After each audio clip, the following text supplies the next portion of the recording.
You found a good product with strong market fit. So, how do you scale from an early stage startup to list on the S&P? We read the book High Growth Handbook by Elad Gil.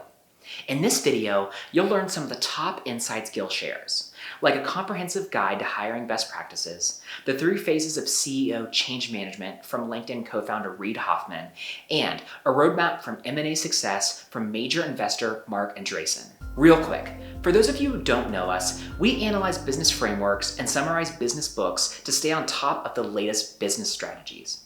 Author Elad Gil, co-founder of Color Genomics and VP at Twitter, lays out some of the key frameworks that CEOs of high-growth companies need to understand in the High Growth Handbook.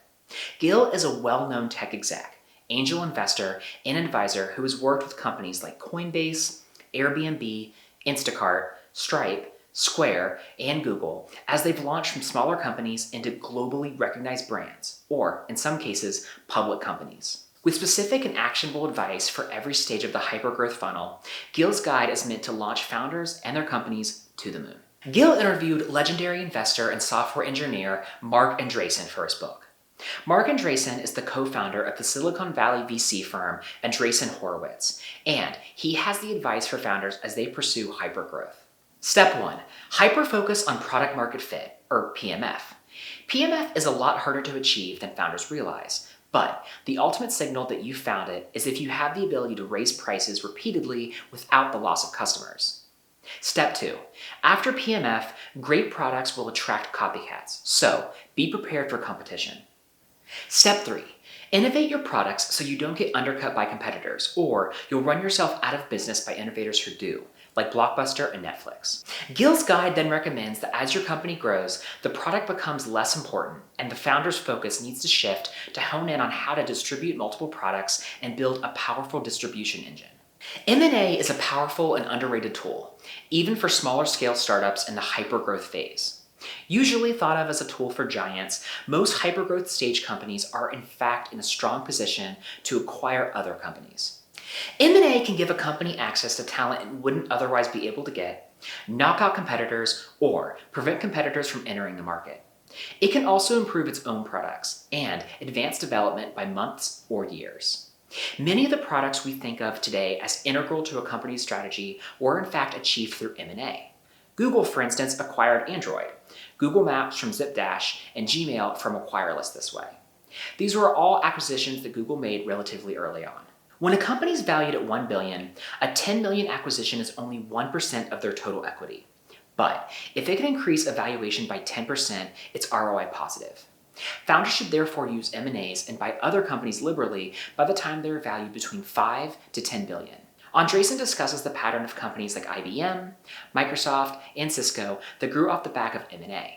Between 1995 and 2000, Cisco bought 79 companies, and that largely made them the $230 billion market cap company they are today. We already have what we call a pipeline of companies that we may acquire in the future. So we don't share that. It's our trade secret, but we guard it quite safely. When a founder gets to the hypergrowth phase in a company's growth, they will essentially have a new company every 6 to 10 months. This happened to Google, which grew from 1,500 employees to 15,000 in 3.5 years. If a CEO is not able to adapt to this change, the board of directors might soon begin to realize that they're no longer the best person to lead the company. Reid Hoffman, the co-founder and former CEO of LinkedIn, created the following 3-step framework to measure a CEO's status with its board.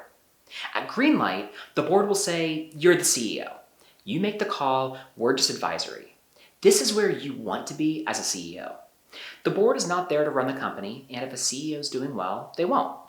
If the CEO handles the management of the company with only advisory input from the board, and the board trusts them to do so, everyone's at the green light stage.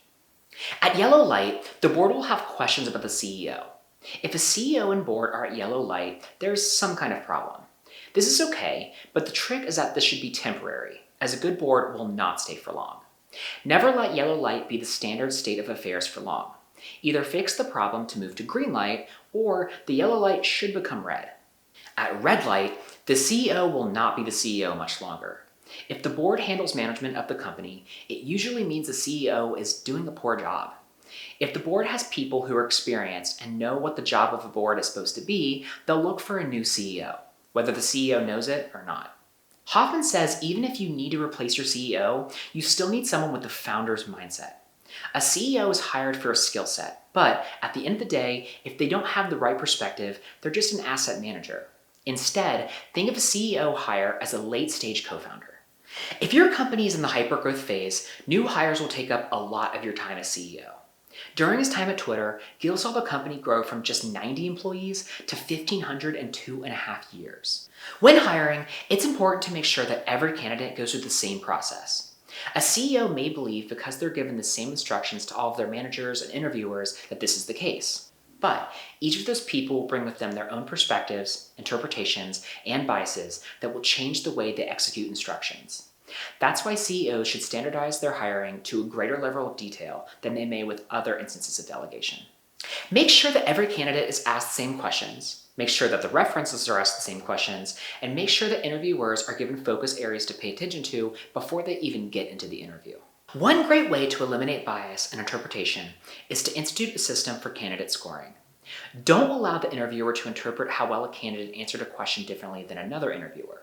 Instead, create a point system or a satisfactory or unsatisfactory scoring system for each question based on a concrete, measurable rubric. Instead of asking interviewers to recommend hire or don't hire, ask them to assess whether a candidate meets the company's standards. This will help to eliminate the disparities between different interviewers and give the team a more accurate picture of each candidate. At the height of its fundraise, Dropbox bought its office a giant chrome panda. But as time went on, the panda became a symbol for wasteful spending. If your company wants to spend VC money on a Juicero machine, you've probably flown too close to the sun. Gil once worked for a 120-person team at a startup backed by the VC firm Sequoia. 3 months after he joined, the company expanded to 150 team members. After a round of layoffs, the company thought a pool table would help employee morale. But in the 9 months that followed, the company held 4 more rounds of layoffs until the team shrunk down to 12. The pool table became a symbol of company waste, and anyone Gil saw play pool ended up losing their job in the following round of layoffs. While it might seem like a good idea to try and build morale with workplace perks, especially at the height of your growth, it's better to spend money where it counts, so you don't fly headfirst into the sun.